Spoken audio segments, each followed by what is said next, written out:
Subscribe करें और bell दबाएं ताकि कोई खबर रह न जाए।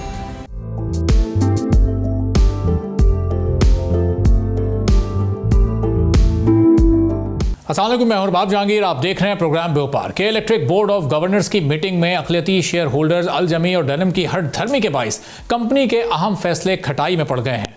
हल तलब मामलात में कंपनी सीईओ के इंतखाब और तब्दीली का मामला सर फहरिस्त है। इसके साथ साथ बोर्ड मेंबर्स, जिनमें 3 मेंबर्स के इस्तीफे की वजह से 2022 से ये पोजीशंस खाली हैं, और साथ में चौथे मेंबर यानी जुबैर मोतीवाला, जिनको 2024 में इंतजामी तब्दीलियों के बाइस अपनी पोजीशन छोड़ना पड़ी थी। इन सब बोर्ड मेंबर्स के इलेक्शंस ताहाल अक़लियती शेयर होल्डर्स यानी अल जमी और डेनिम की हठधर्मी की वजह से नहीं हो सके हैं। इस जमूत को तोड़ने की पूरी जिम्मेदारी रेगुलेटर्स की है, जिसमें नेपरा शामिल है, जिसमें पाकिस्तान स्टॉक एक्सचेंज है, securities and exchange commission of Pakistan एक बहुत ही अहम रेगुलेटर है, और फिर खुद शेयर होल्डर हुकूमत पाकिस्तान बज़ाहिर 3 साल से अक़लियती शेयर होल्डर्स के हाथों ये तमाम के तमाम रेगुलेटर्स यरगमाल बने हुए नजर आ रहे हैं। अब एक लिस्टेड कंपनी की हैसियत से के इलेक्ट्रिक की गवर्नेंस, शफाफियत, रिपोर्टिंग और बोर्ड की तश्कील इन्वेस्टर्स और रेगुलेटर्स के बराह रास्त मौसर निगरानी में रहनी चाहिए। लेकिन हो क्या रहा है? हो बिल्कुल इसके बरक्स रहा है। इस सिलसिले में केई होल्डिंग, जो KESP कंसोर्शियम का 53% का अक्सरियती हिस्सेदार है, जो कंपनी यानी के इलेक्ट्रिक के कुल शेयर्स का 35% से भी ज्यादा का हिस्सेदार है, वाज़ेह अक्सरियत के साथ मामलात को बोर्ड मीटिंग में हल करने के लिए तैयार नजर आता है।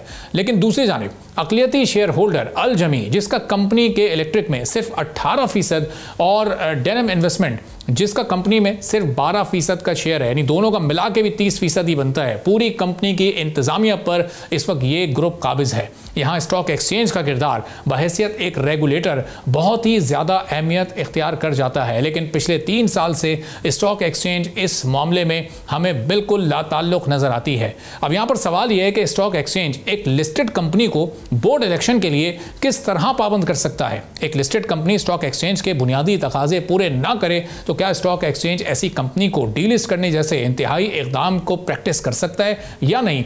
और अगर कर सकता है तो फिर अभी तक ये खामोशी क्यों इख्तियार की गई है? इस सूरत हाल में रेगुलेटर इस पूरे मामले को किस तरह डील कर सकता है? अब यह बात भी यहाँ पर अहम है कि स्टॉक मार्केट के कवायद के मुताबिक अक्सरियती शेयर होल्डर के पास कंपनी पर नुमाया कंट्रोल होता है और वो अहम फैसले कर सकता है, जैसे बोर्ड ऑफ डायरेक्टर्स का इंतखाब और कॉर्पोरेट पॉलिसी में तब्दीली जैसे मामलात। मेजर स्टॉक होल्डर कंपनी की सिमत और मुस्तकबिल पर असरअंदाज होता है, और वो कंपनी के इंतज़ाम में एक बड़ा किरदार अदा करने के लिए मुकम्मल इख्तियारात रखता है। स्टॉक एक्सचेंज के रूल्स के तहत एक अक्सरियती शेयर होल्डर के पास कंपनी के फैसले करने में अहम असर रसूख होता है, जिसमें बोर्ड ऑफ डायरेक्टर्स के इंतखाबात की हिदायत करना भी शामिल है। इन इख्तियारात में बोर्ड के अरकान को नामजद करना या हटाना और कंपनी की सिमत को मुतय्यन करना शामिल है। ये इख्तियारात शेयर होल्डिंग की परसेंटेज पर भी मुनसर होते हैं। इस उसूल से वाज़ेह हो जाता है कि अक्सरियती शेयर होल्डर यानी KE होल्डिंग्स इलेक्शन कराने से लेकर CEO के इंतखाब और बोर्ड मेंबर्स की तकर्री जैसे मामलात में बड़े फैसले करने का हकदार है। हालिया पेशरफ में के इलेक्ट्रिक के 2 अहम बोर्ड इजलास कोरम पूरा ना होने और अरकान के वॉकआउट की वजह से किसी फैसले के बगैर ही ख़त्म हो गए। 6 नवंबर को इस्लामाबाद में होने वाला इजलास उस वक्त मनसूख हुआ जब अक़लियती शेयर होल्डर के नुमाइंदे शरीक ना हुए, जिससे इंतज़ामी उमूर पर हुकूमती जायज़ा वक्ती तौर पर रुक गया। अब यह सूरत हाल उस वक्त मज़ीद अहम हो गई जब 8 रोज़ के बाद एक और इजलास मुनक्किद होना था। 14 नवंबर के इजलास में नए CEO की मुमकिना तकर्री पर गौर होना था, मगर वहां पर क्या हुआ? वहां पर भी 5 अरकान ने वॉकआउट कर दिया। ये कौन से अरकान थे? जो उस अक़लियती ग्रुप से ताल्लुक़ रखते हैं। यूं ये इजलास सिर्फ 6 मिनट बाद ही ख़त्म हो गया। इतना अहम इजलास था, लेकिन उसको फौरी तौर पर ख़त्म करना पड़ा चूंकि अक्सरियत जो अक़लियती ग्रुप है उसके मेंबरान वॉकआउट कर गए थे। अब ये रवैया अक़लियती शेयर होल्डर्स की वजह से ऐसी सूरत हाल पैदा कर रहा है जिससे के इलेक्ट्रिक के बतौर कंपनी गवर्नेंस में पेचीदगियाँ मजीद बढ़ती जा रही हैं। गुज़िश्ता 3 सालों में बोर्ड में नुमायां तब्दीलियां आई हैं। नवंबर 2022 में 3 डायरेक्टर्स मुस्ताफ़ी हुए, जबकि 2024 में जुबैर मोतीवाला इंतजामी तब्दीलियों के 22 बोर्ड का हिस्सा ना रहे। हुकूमत की जानिब से नए नामजद अरकान की शमूलियत बोर्ड की साख्त को निस्बतन बेहतर रखे हुए है, जो जाहिर करता है कि तब्दीलियों से मामलात सिर्फ नुमाइंदगी की हद तक महदूद हो गए हैं और कंपनी में स्ट्रक्चरल रिफॉर्म्स के साथ साथ सस्ती बिजली की पैदावार और अवामी सर्विस डिलीवरी की कोई अहमियत नहीं है, जिससे स्टॉक की कीमतें एक ही जगह पर जमूद का शिकार हो गई हैं, जिससे स्टॉक मार्केट में छोटा और रोजाना की बुनियाद पर कारोबार करने वाला ट्रेडर भी इस वक्त कोई फायदा हासिल नहीं कर पा रहा है। साथ ही लॉन्ग टर्म ट्रेडर्स को डिविडेंड्स की मद में कोई फायदा हासिल नहीं हो पा रहा है, जिससे इन्वेस्टर्स का कंपनी पर एतमाद भी कम होता जा रहा है।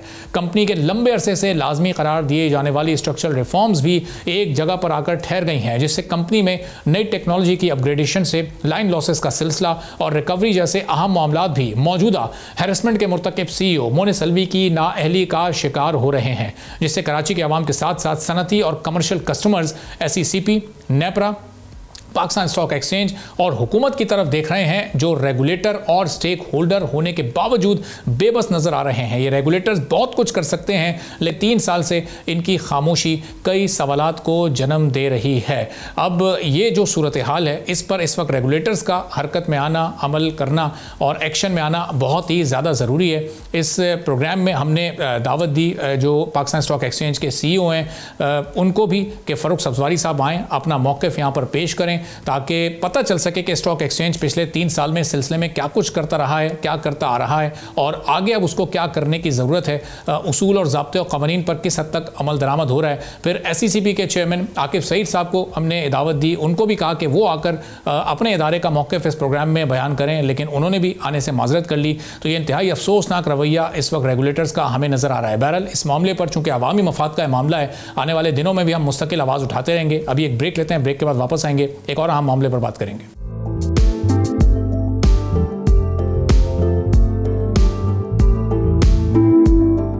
एक बार फिर आपको प्रोग्राम में खुशामदीद कहेंगे। फूड एक्ट 2025 कराची में 500 से ज़ायद एग्जीबिटर्स और 80 से ज़ायद ममालिक से आए 850 बैनुल-अक़वामी खरीदारों के साथ इस वक्त जारी है।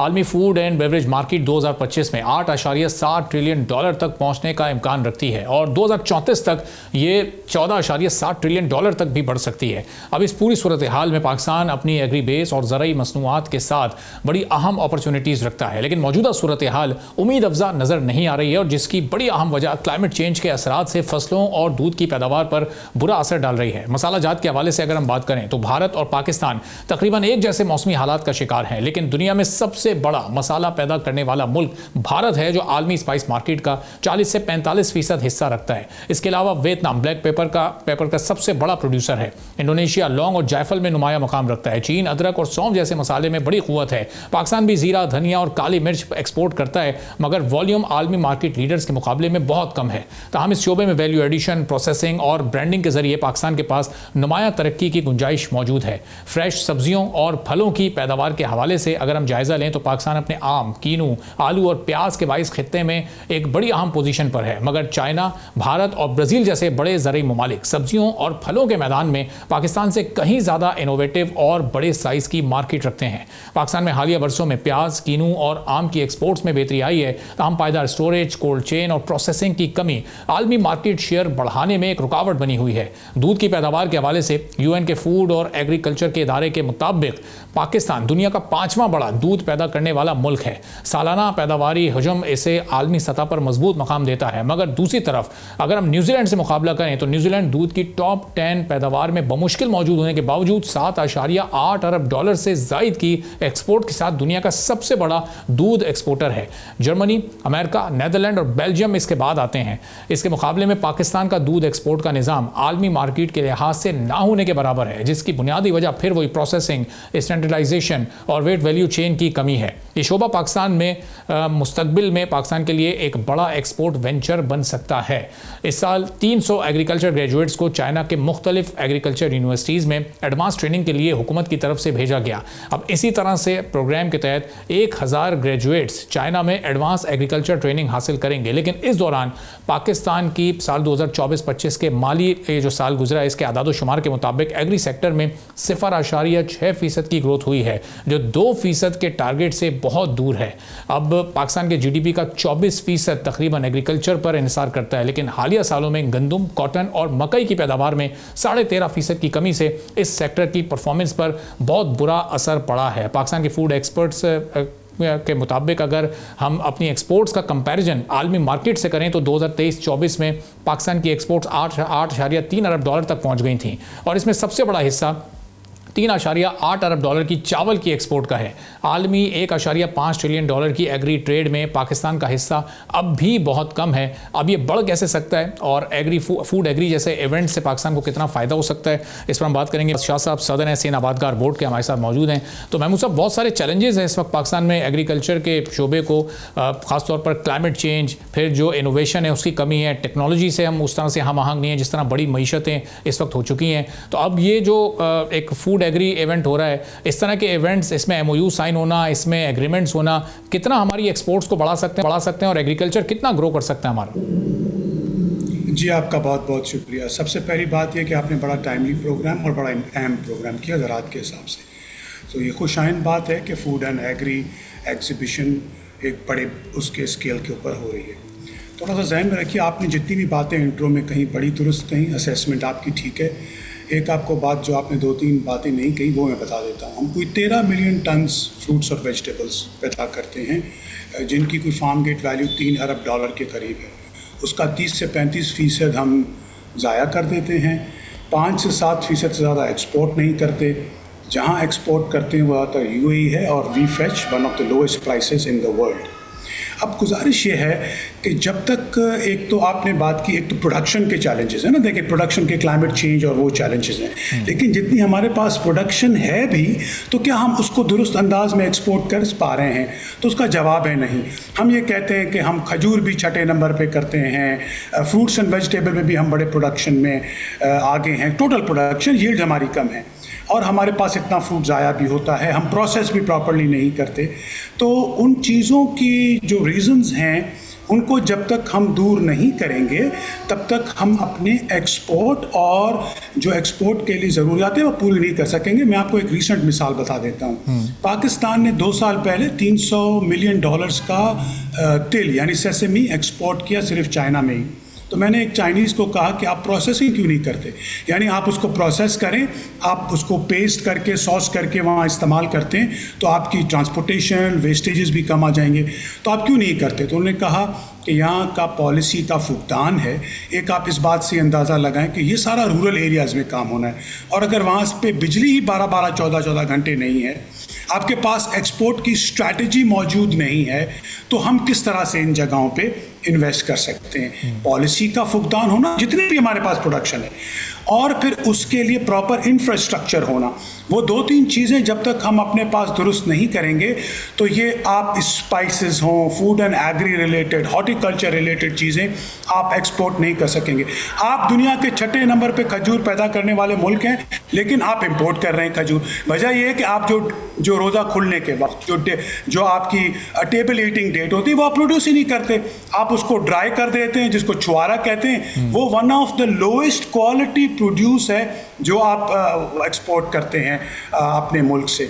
तो इस तरह की चीज़ों को आप जब तक अपने सामने रडार स्क्रीन पे नहीं रखेंगे, 4 से 5 साल की स्ट्रैटेजी नहीं बनाएंगे, तो आप जो चाइना जैसे ममालिक CPEC का रूट और OBOR का रूट, उधर जो एक अपॉर्चुनिटी है हम उसका प्रॉपर्ली फ़ायदा नहीं उठा सकेंगे। सही। तो इसका मतलब महमूद साहब, जो क्लाइमेट चेंज का हम एक कवर लेते हैं, जो हमारे थिंक टैंक से बताते हैं कि ये बड़ा हमें इफेक्ट कर रहा है, 2022 का सैलाब, फिर अभी इस साल जो कुछ हुआ वो ज़ाहिर है 2022 के मुकाबले में तो बहुत छोटे स्केल पर नुकसान हुआ है। तो ये असल वजह वो नहीं है, असल वजह हमारी पॉलिसी का फुकदान है, हमारा टेक्नोलॉजी से दूर होना है, हमारा स्मार्ट एग्रीकल्चर को अभी तक नहीं अपनाना है। तो ये हम फिर कब कर सकेंगे? हम चाइना से थोड़ी मदद ले रहे हैं, अपने लोगों को वहाँ भेज रहे हैं सीखने के लिए, टेक्नोलॉजी से हम आहंग होने के लिए, इस तरह के इकदाम काफ़ी हैं या इससे कुछ बढ़कर करना पड़ेगा हमें? देखिए, चाइना तो हम लोग भेज रहे हैं 5 साल से, हज़ारों लोग हैं जो हमने चाइना भेजे हुए। मुझे बताएं, अगर आप चाइना भेज दें 747, कोई बंदा सीखने जाए और हमारे पास 747 है ही नहीं, तो बताएं क्या आगे करेगा? तो आपने जो पहले लोग भेजे हैं, पहले उनकी तो असेसमेंट कर लें कि वो आके कोई काम कर रहे हैं, टेबलों के पीछे बैठे हुए वो फ्लैप से मक्खियाँ मारे जा रहे हैं। तो आप लोग भेजें, ज़रूर भेजें, लेकिन यहाँ पे उनकी क्या कैपेसिटी है काम करने की, तो ये तो आप तयन कर लें ना। एक बात तो सारी ये है। दूसरी बात ये है कि वैल्यू एडेड सेक्टर के लिए आपको एक बेसिक बुनियाद तो क्रिएट करनी पड़ेगी। हमारा कहना यह है कि आप अगर 4 से 5 चीज़ें जो आपने क्लाइमेट चेंज का जिक्र किया, वो चैलेंज है प्रोडक्शन का, लेकिन वो होते हुए भी आपके पास आम भी सरप्लस है, आपके पास खजूर भी सरप्लस है, आपके पास कीनू भी सरप्लस है, ठीक है, आपके पास चेरीज भी हैं, आप नाम ले लें, सारी चीज़ों का है। लेकिन एक तरफ अगर उनकी वैल्यू कम होगी, प्राइसेस कम मिलेंगे, तो उनके बागों में जाके प्रोडक्शन की चीज़ों के ऊपर भी इन्वेस्टमेंट कौन करेगा? तो ये सारी चीज़ें एक वैल्यू चेन की मिली हुई हैं आपस में। मेरे ख्याल में जितनी भी प्रोडक्शन आपके पास है, प्रोडक्शन और क्लाइमेट चेंज को अलग आप हैंडल करते रहें, लेकिन जितनी भी आपके पास प्रोडक्शन है, अगर आप ये असेसमेंट नहीं कर सकेंगे प्रॉपर कि उसकी वजूहात क्या है कि आप नहीं एक्सपोर्ट कर पा रहे, आपके compliances, for example pesticide residue का आजकल दुनिया में फूड सेफ्टी का अगर आप डेवलप्ड बाज़ारों में एक्सपोर्ट करना चाह रहे हैं तो बहुत बड़ा एक इशू है। आज भी अगर आप यूरोपियन यूनियन में भेजें तो विद इन 24 आवर्स आपको 150-200 केमिकल की टेस्टिंग होती है। हमारे पास आज भी कोई इस तरह की फैसिलिटी मौजूद नहीं है कि जहाँ पर आप वो MRL टेस्ट करा के और फिर कर सकें। तो ये एक मिसाल है। इस तरह की चीज़ें बहुत सारी हैं। आपको मैं बता दूं कोल्ड स्टोर का, इस मुल्क में मैंने आपको बताया 13 मिलियन टन फ्रूट्स और वेजिटेबल होते हैं। एशियन डेवलपमेंट बैंक की स्टडी 2019 के हिसाब से आपके पास सिर्फ 9 लाख टन रखने की जगह है कोल्ड स्टोर में। दुनिया कोल्ड स्टोर से आगे चली गई, को कंट्रोल एटमॉस्फेयर की तरफ चली गई। आपके कस्टम्स के रजीम बड़े सख्त हैं। आप लैंड रूट से आप इतनी प्रॉपर इंटीग्रेशन आज तक नहीं कर सके हैं। तो ये सारी बेसिक चीज़ें हैं, अगर इनको दुरुस्त कर लें तो यूरोपियन ममालिक छोड़ दें, हमारे जो बॉर्डरिंग कंट्रीज़ हैं और जो आपको सीपैक और ओबॉर का रूट है, आप उससे बहुत सारी चीज़ें एक्सपोर्ट कर सकते हैं। ये वो सारे वो ममालिक हैं जो उनको ट्रॉपिकल चीज़ें जो हम प्रोड्यूस करते हैं वो वहाँ पे नहीं करते, और उनकी सख्त ज़रूरत है। और consumption of fruits and vegetables due to health reasons और उसकी वैल्यू एडेड, उसकी इंक्रीज़ है दुनिया सारी में 8 से 10% उसकी एनुअल इंक्रीज़ है कंजम्पशन की। तो महमूद साहब, अभी ये हमें अपना हाउस इन ऑर्डर करना है और उससे पहले हम ये 80 ममालिक के 850 इंटरनेशनल बायर्स को बुला लेते हैं, तो फिर जब वो ये हमारी यहाँ इन चीज़ों की कमी और ये एक सिस्टम का ना होना या पॉलिसीज़ का फुकदान जब वो देखते होंगे, तो फिर तो MOUs करना, उनके साथ कॉन्ट्रैक्ट करना, एग्रीमेंट्स करना बड़ा मुश्किल हो जाता होगा। फिर हमें अपने इन इवेंट्स को भी मुकम्मल तैयारी के साथ करना चाहिए, पहले अपना हाउस इन ऑर्डर कर लें। देखिए, सबसे पहली बात यह कि MOUs के ऊपर तो वैसे ही बहुत ज़्यादा शिकायत है कि MOUs कोई एग्रीमेंट भी नहीं है, कॉन्ट्रैक्चुअल ऑब्लिगेशन भी नहीं है। ये तो एक है कि हम ये आगे एक्सप्लोर करेंगे। और फिर आप ये देख लें कि पाकिस्तान के तो 60 से 70% भी MOUs रियलिटी और शर्मिंदा ताबीर नहीं होते। तो वो तो एक अपनी जगह पे हमारी कमज़ोरी मौजूद है, और उसकी रीज़न यही है कि जब तक हम इन्वेस्टर्स से ही चलें, बात करें और बोलें आपको किन चीज़ों की ज़रूरत है, 4 ले लें, 6 ले लें, 8 ले लें, और फिर बहुत ज़्यादा बड़े स्केल पे आप देखें हमारे पास प्रोग्राम्स हो रहे हैं, मिनिस्टर्स आ रहे हैं, बहुत बड़ी बड़ी कॉन्फ्रेंस हो रही हैं, वो भी ज़रूर करें। लेकिन एक बात जहन नशीन कर लीजिएगा कि ये सारा मीडियम एंड स्मॉल स्केल की फैक्ट्रीज़ और इंडस्ट्रीज़ जो बिजनेसेस को करना है, जब तक आप उनकी ज़रूरियात पूरी नहीं करेंगे तो ये कंट्री टू कंट्री डेवलपमेंट करना बहुत मुश्किल हो जाएगा। ये बिजनेसेस को करना है, ये उनको इन्वेस्टमेंट करनी है, जाके उनको देखना है कि वायबिलिटी कितनी है। तो जब तक हम वो नहीं कर सकेंगे तो मैं नहीं देख रहा कि जितनी भी नेक नियति और पुरजोश हो सरकार, उसमें कोई कामयाबी इस तरह से नज़र आने लगी है, और उसके लिए हम कोई अप्रोप्रिएटली प्लानिंग भी आज भी नहीं कर रहे। तो महमूद साहब, ये कॉर्पोरेट सेक्टर इस वक्त हमारा एग्रीकल्चर में इंटरेस्ट ले रहा है। पिछले कुछ अरसे में हमने देखा कि प्राइवेट सेक्टर ने बड़ा इसमें इंटरेस्ट भी शो किया है। उसके बाद भी कहीं ये चीज़ें आपको बेहतर होती नहीं दिखाई दे रही टेक्नोलॉजी वाइज या रिसर्च वाइज? देखें, हम इस वक्त काफ़ी चीज़ें हमारे पास होती हैं, हम इंपोर्ट करते हैं। मैं आपको टोमेटो का मिसाल बता दूं, हमारे पास टमाटर अपना भी होता है, लेकिन हम टोमेटो पेस्ट गाहे बगाहे इंपोर्ट करते रहते हैं। इंपोर्टेड पेस्ट सस्ती पड़ती है हमारे मुल्क से, और उसमें कॉर्पोरेट सेक्टर मेरे ख्याल में नेशनल फूड जैसे बड़ी मेहनत कर रहे हैं कि हम वैल्यू चेन को उसकी डेवलप कर सकें, ताकि इंपोर्ट सब्सिट्यूशन तो करें ना as a first step, export तो एज अ सेकेंड स्टेप होगा। तो वो ज़रूर कोशिश कर रहे हैं, लेकिन corporate sector is again looking at जो बहुत बड़ी इंडस्ट्री है लार्ज स्केल के ऊपर, तो पिछले 5 से 7 साल में आप अगर सक्सेसेस देख लेंगे तो कोई भी आपको नज़र नहीं आएंगे। वेजिटेबल्स का तो देखें, इस मुल्क में इतना फ़ायदा है अगर कोई प्रोड्यूस करना चाहिए कि 3 से 6 महीने में आप पता नहीं कितनी वेजिटेबल प्रोड्यूस कर सकते हैं इस मुल्क में। फ्रूट को तो चलो 4 से 5 साल लग जाते हैं अगर कोई नई चीज़ भी आप प्रोड्यूस करना चाहें।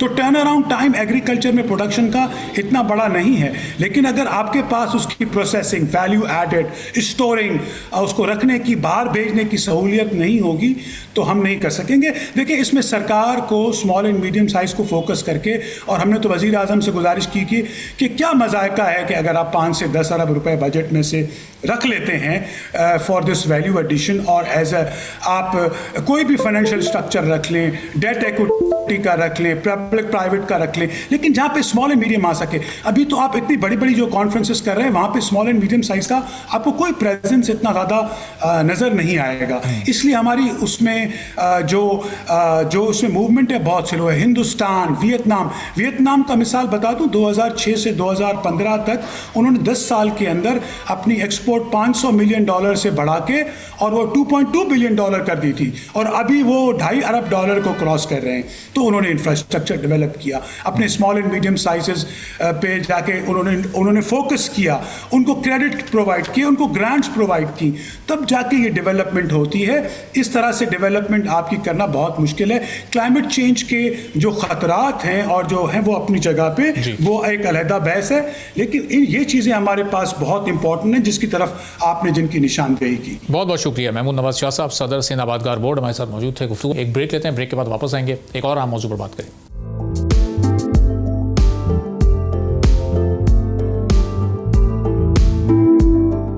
एक बार फिर आपको प्रोग्राम में खुशामदीद कहेंगे। पाकिस्तान IMF के प्रोग्राम को कामयाबी के साथ इस वक्त लेकर चल रहा है, और अब हम ये देखते हैं कि गुज़िश्ता दो दर्जन से ज़ायद प्रोग्राम्स में जब भी पाकिस्तान ने IMF का प्रोग्राम हासिल किया है, हमेशा उसका बड़ा क्रेडिट लिया गया और इसको एक बड़ी अचीवमेंट के तौर पर हुकूमत सबके सामने पेश करती है। अब ये 2 दर्जन प्रोग्राम्स का सिलसिला कब ख़त्म होना है, पाकिस्तान ने इस IMF प्रोग्राम में रहते हुए अपनी इकॉनमी को कैसे बेहतर करना है, ख़ासतौर पर वो टैक्स रिफॉर्म्स जो कि एक लंबे अरसे से हल तलब हैं, इसके अलावा पाकिस्तान में बिजली का मसला है जिसकी वजह से एक बड़ा असर पाकिस्तान की इंडस्ट्रीज़ पर, पाकिस्तान के मैन्युफैक्चरिंग शोबे पर पड़ रहा है और पाकिस्तान की एक्सपोर्ट्स उससे मुतासर हो रही हैं। इस एनर्जी टैरिफ को IMF के प्रोग्राम में रहते हुए कैसे अंडर कंट्रोल रखना है या उसमें कमी लेकर आनी है, जो कि बिजनेस कम्युनिटी से कई मौक़ों पर वादे किए गए उनको सस्ती बिजली फराम करने के, और स्ट्रक्चरल रिफॉर्म्स जो पाकिस्तान में हमेशा से एक बड़ा मसला रहे हैं, लेकिन अभी तक वहाँ भी कोई ऐसी ख़ास पेशरफ इस दौरे हुकूमत में और फिर पिछले हुकूमतों में भी हमें देखने को नहीं मिली है।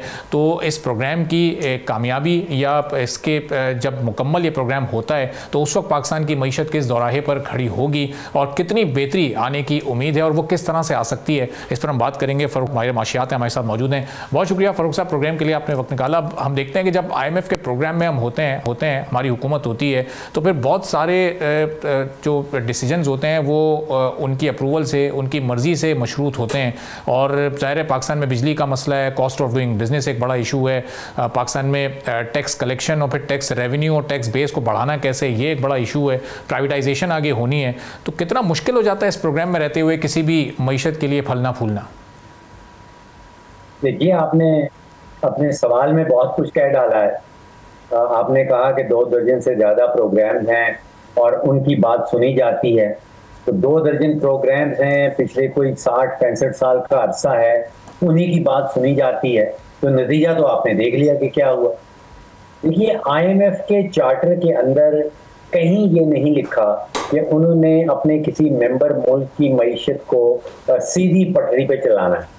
ये इमरजेंसी वार्ड वाला मामला है। अगर कोई मेंबर मुल्क को संगीन किस्म के इशू सामने आ जाते हैं, ख़ास तौर पे फॉरेन एक्सचेंज के हवाले से, तो IMF स्टेप्स इन और वो कोशिश करता है कि उसका असर, उस मुल्क का असर जो है, उस मेंबर मुल्क का असर बाकी ममालिक पे या पूरे निज़ाम पे ना हो। ये उनका चार्टर है। अब हम बैठे सोच लेते हैं कि शायद IMF के प्रोग्राम का हिस्सा बन गए हैं तो अब बारे न्यारे हो जाएंगे या दूध और शहद की नहरें बहने लगेंगी अगर हम उनकी हर बात सुनते रहेंगे। देखिए, ये पाकिस्तान की मईशत को सीधे राह पे चलाना ये IMF की जिम्मेदारी नहीं है। ये हमारी अपनी माशी क़यादत और हमारी अपनी सियासी क़यादत, जिसको हम कभी कहते हैं कि होम ग्रोन प्लान, देखिए, अगर तो जो मंसूबा IMF वाले बना के लाएंगे और हम सिर्फ उसके ऊपर सिग्नेचर करते रहेंगे, तो फिर तो तारीख गवाह है कि पिछले 60 सालों में जो कुछ हुआ वो ही अगले 60 सालों में भी होगा। 2 दर्जन प्रोग्राम आपने कहा हमने ले लिए हैं, 2 दर्जन प्रोग्राम बेशक और इजाफी ले लें, नतीजा यही निकलेगा, क्योंकि ये उनकी जिम्मेदारी है, ये हमारी अपनी क़यादत, हमारी अपनी ना सियासी और माशी क़यादत की जिम्मेदारी है कि होम ग्रोन प्लान बनाएं। अब प्रॉब्लम ये होता है कि जब IMF वाले आते हैं, हमारे पास अपना कोई बनाया हुआ प्रोग्राम नहीं होता। बहुत सारे अफ्रीका तक के ऐसे ममालिक हैं जो वो IMF के प्रोग्राम में थे, लेकिन वो प्रोग्राम अपना बना के लेके जाते हैं और फिर कॉम्प्रोमाइज होता है और फिर बातचीत होती है। हमारे पास क्योंकि अपना प्लान नहीं होता, तो फिर जो कुछ IMF कहता है हमें उस पे डॉटेड लाइन पे साइन करने पड़ते हैं और फिर वही करना पड़ता है जो वो कुछ कहते हैं।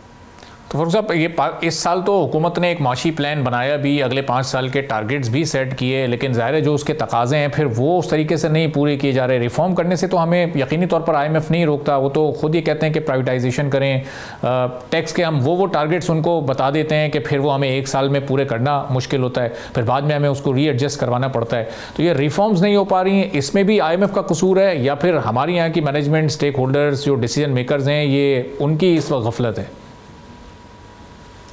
देखिए, IMF ब्रेटन वुड्स के एग्रीमेंट के नतीजे में बना था, तकरीबन 80 साल हो गए हैं। आप सोच लीजिए कि उसके पास कोई एक सिंगल, जिसको हम कहते हैं सक्सेस स्टोरी, कि वो प्रोग्राम के नतीजे में कोई मुल्क जो है वहाँ पे दूध और शहद की नहरें बहने लगें और उसकी मईशत दुरुस्त हो जाए, कोई एक भी ऐसी एग्जाम्पल IMF के पास नहीं है। और वजह उसकी साफ जाहिर है, क्योंकि मैंने कहा ये IMF के चार्टर का हिस्सा ही नहीं है। अब आप सोचिए कि पब्लिक प्रोक्योरमेंट का भी आपने भी जिक्र किया, जो विफाकी हुकूमत और 4 सूबाई हुकूमतें मिलके पब्लिक प्रोक्योरमेंट करती हैं, जो खरीदारी करती हैं सालाना की बुनियाद पे, वो तकरीबन 10,000 अरब रुपए की खरीदारी होती है। और कहा यह जाता है कि डिपेंडिंग ऑन हम किस सूबे की बात कर रहे हैं, 20% से लेके तो 50% तक उसमें लीकेज होती है, चोरी होती है, करप्शन कह लीजिए। तो आप सोचिए कि तकरीबन 30-35 बिलियन डॉलर की तो चोरी हो जाती है। अगर ये चोरी हम रोक लें जो हमारी पब्लिक प्रोक्योरमेंट में होती है, आपने जो 2 दर्जन IMF प्रोग्राम का जिक्र किया, तो फिर तो हमें उन प्रोग्राम्स की जरूरत ही नहीं पड़ेगी। ये यहाँ इशू ये नहीं है कि पाकिस्तान में टैक्स रेवेन्यू की कमी। आज से कोई 12-13 साल पहले हुकूमत का जो अपना हद होता था टैक्स इकट्ठा करने का, वो 1500 अरब का होता था। आप उनका बजट निकाल के देख लीजिए। अब हम कहीं पहुंच गए हैं 13, 14, 15 हजार अरब पे, और वो भी कलेक्शन हो जाती है। तो टैक्स रेवेन्यू तो बेतहाशा तेजी से बढ़ा है। प्रॉब्लम है पब्लिक गवर्नमेंट में, प्रॉब्लम है स्टेट ओन्ड एंटरप्राइजेज में। अब आप सोचिए कि हुकूमत ने प्लानिंग की थी, अभी आपने जिक्र किया हुकूमत ने अगले 5 साल की प्लानिंग कर दी। अभी कुछ साल पहले हुकूमत ने LNG की खरीदारी के हवाले से प्लानिंग की थी।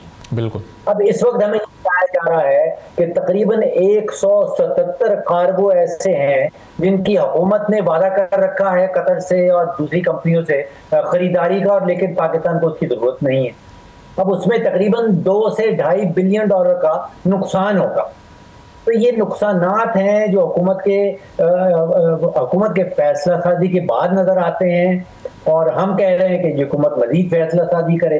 जरूरत इस चीज की है हुकूमत प्राइवेट सेक्टर में मुदाखलत कंप्लीटली बंद कर दे। तो अब ये फरूक साहब, ये होते होते जो हमारा इस वक्त मुल्क पर जो कर्ज है वो 67 खरब तक ये जो पहुंच चुका है, अब इस फिगर का क्या मतलब है? कितनी इस वक्त सूरत हाल ख़तरनाक या संगीन है? इस फिगर को यहाँ पर रोका कैसे जा सकता है, नीचे कैसे लाया जा सकता है? चूँकि ये लीकेजेस जो सिस्टम की हैं वो बढ़ती जा रही हैं, अभी भी जो करप्शन रिस्क है पब्लिक प्रोक्योरमेंट का, उसमें एक बड़ा वाज़ेह इजाफा हमें देखने को मिल रहा है। तो फिर ये इसको यहाँ पर रोकना मुमकिन है या इसी तरह से ये बढ़ता जाएगा और एक ये बहुत ही नॉर्मल रूटीन की चीज़ है तरक्की पजीर मईशतों के लिए? देखिए, कर्जा लेना कोई बुरी चीज नहीं है, कोई बुरी अलामत नहीं। अगर वो कर्जा सही जगह पे खर्च किया जाए और उस कर्जे की जो कीमत अदा करनी है, अगर वो 5% सूद है, 10% सूद है, और जहां आपने उस कर्जे की इन्वेस्टमेंट की है उससे उस इन्वेस्टमेंट में उसका रिजल्ट, उसका जो रिटर्न है वो ज्यादा हो, नो इशू। जापान के ऊपर कोई 350% उसकी GDP का कर्जा है, हम तो तकरीबन 70% पे बैठे हैं। तो कर्जा कोई बुरी चीज नहीं है, कर्जे का गलत इस्तेमाल जो है वो फिर तकलीफ दे होता है। तो हम तो पिछले 60 सालों से कर्जा लिए चले जा रहे हैं और उनका गलत इस्तेमाल भी किए चले जा रहे हैं, और उसके ऑन टॉप ऑफ दैट हुकूमत जो है वो जिस सेक्टर में जाती है उस सेक्टर में अरबों रुपए का नुकसान भी करती है, उस सेक्टर का बेड़ा गर्क भी करती है, लेकिन सीखने को तैयार नहीं है। अब गंदम की कीमत फिक्स करनी है, हुकूमत ने करनी है। गन्ने की कीमत फिक्स करनी है, हुकूमत ने करनी है। पूरे मुल्क में जितनी बिजली बनती है वो पहले हुकूमत खरीदती है और फिर सारी वो फरोख्त करती है, और इस खरीदो फरोख्त के दौरान कोई 400-500 अरब रुपए का टीका लग जाता है टैक्स पेयर को, आपको और मुझे। इसी तरह गैस भी, वो गैस के कारोबार में भी हुकूमत पड़ी है, वो जहाज के टिकट भी बेचती है। कोई ऐसा कारोबार नहीं है जिसमें हुकूमत पाकिस्तान ना पड़ी, और जिसमें पड़ती है उस कारोबार कर देती है, अरबों और हजारों अरब रुपए का नुकसान कर देती है।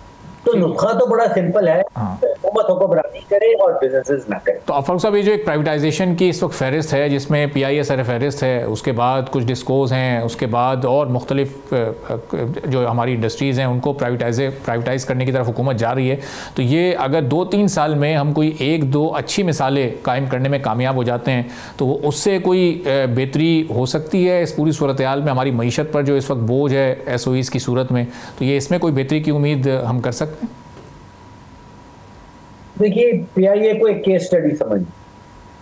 पिछले 25 सालों में कोई 400-450 अरब रुपए का नुकसान कर जाता। उन 25 सालों में PTI भी आई, उन 25 सालों में PMLN ने भी हुकूमत की, उन 25 सालों में पीपल्स पार्टी ने भी हुकूमत की। तो एक तो बिल्कुल वाज़ेह नतीजा ये निकलता है कि हमारी सियासी जमातें जो हैं वो इस काबिल नहीं है कि वो किसी बिजनेस को चला सकें। हर प्राइम मिनिस्टर के दौरान मैंने अंदाजा लगाया तकरीबन दर्जन भर वज़राए आज़म आए और एक वज़ीर आज़म तकरीबन 60-70 अरब रुपए का सिर्फ PIA में औसतन नुकसान करता रहा। अब पिछले हम कोई 1-2-2.5 सालों से सुन रहे हैं कि PIA की प्राइवेटाइजेशन होने वाली है, वो प्राइवेटाइजेशन भी नहीं हो रही और उस दौरान कोई 60-70 अरब रुपए का सालाना नुकसान भी हो जाता है। तो तारीख तो ये बताती है कि कोई सियासी जमात, चाहे कोई भी सियासी जमात हुक्मरान पार्टी बन जाए, वो PIA नहीं चला सकती और ना ही वो उसको प्राइवेटाइज कर सकती है। अभी तक तो ये पता है। तो अगर प्राइवेटाइज भी नहीं कर सकती, चला भी नहीं सकती, तो फिर चाहिए कि इसको बंद कर दे।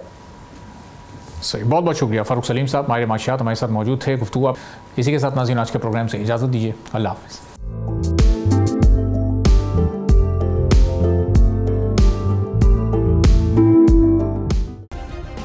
सब्सक्राइब करें और बेल दबाएं ताकि कोई खबर रह न जाए।